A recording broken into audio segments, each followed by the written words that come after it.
Good morning. It is day 15, our first morning here at the Shore Stay in Helen, Georgia. Taking at least a couple days off in order to heal my ankle. It was hurting pretty bad coming down the mountain there into Unicoi Gap yesterday. And we shall see how long it takes to heal up. Hopefully it won't be but a couple days and we'll be back on the trail. But there's no way I can continue on it the way it is. So we're going to rest it up, ice it, do whatever we need to. And of course, while we're here, we're going to enjoy a nice warm bed, hot showers, all that good stuff. With that, since I got nothing better to do right now, and of course I'm resting my ankle, I'm going back to bed.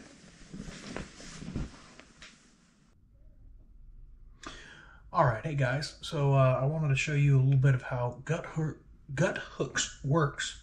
It's a app on my phone that allows you to see the trail and has lots of markings on the trail. So I'm going to show you a little bit about how useful it is. So like right here is Unicoi Gap, where I got off at mile 52.5 to go to where it shows my location in Helen. Of course, kind of like Google Maps, you can navigate around and see all the things around there. I'm here at the Shore Stay by Best Western. Of course, next to me is the Huddle House. Down the road over here is the Dollar General, where I'll be going to get my resupply.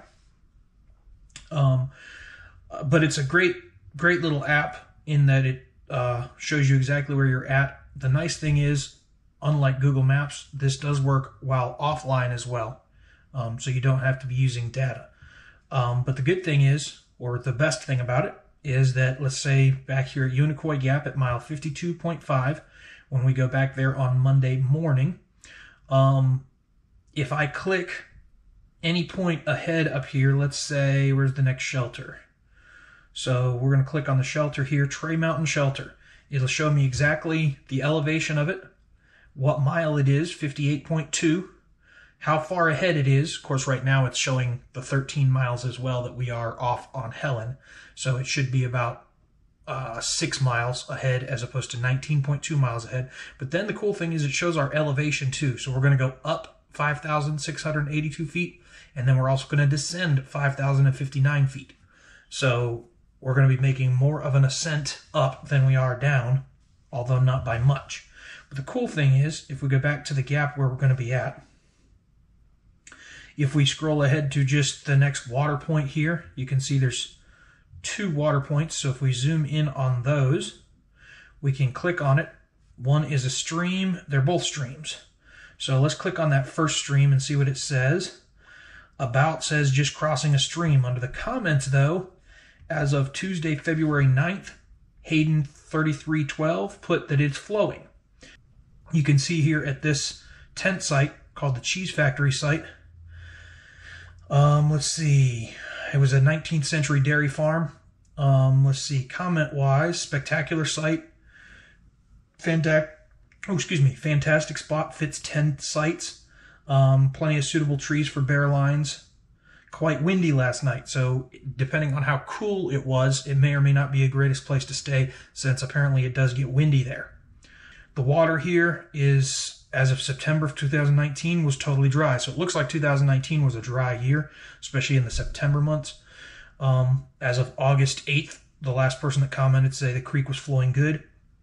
However, it does look, see, this is what's nice, it does look like the spring itself is actually quite a ways.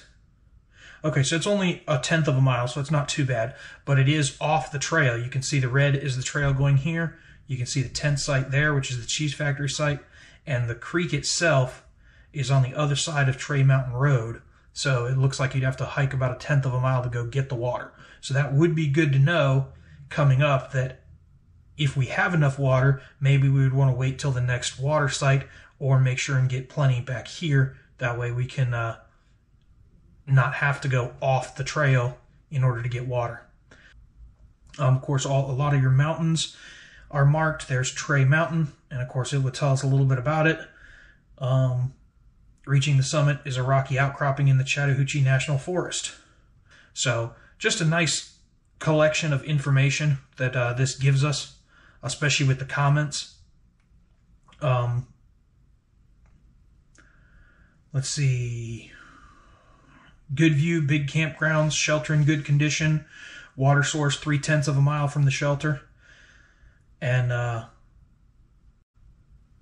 insect swarms, bring bug spray. Now this was in June or July, excuse me, but that would be good to know, is that that's a buggy spot. So again, depending on where we were at or how we were doing, we might rather stay at the tent spot back here if that one was buggy, especially because of the water.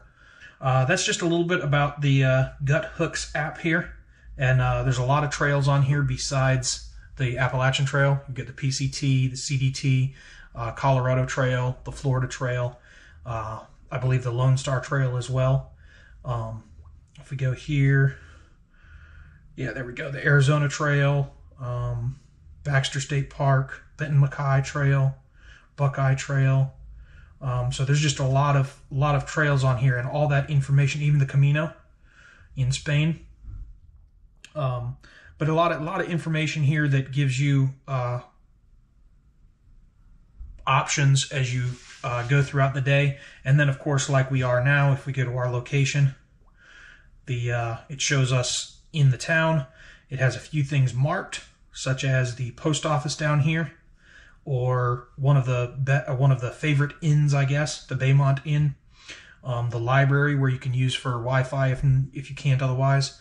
And then, of course, a little bit about the town itself. So it's just a really good app in order to show you what is around in the area and what's coming up ahead on the trail.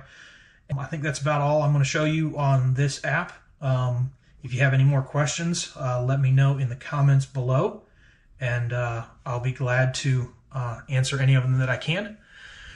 With that, I think we're going to get back to probably resting my foot and hoping that we will be back on the trail very shortly.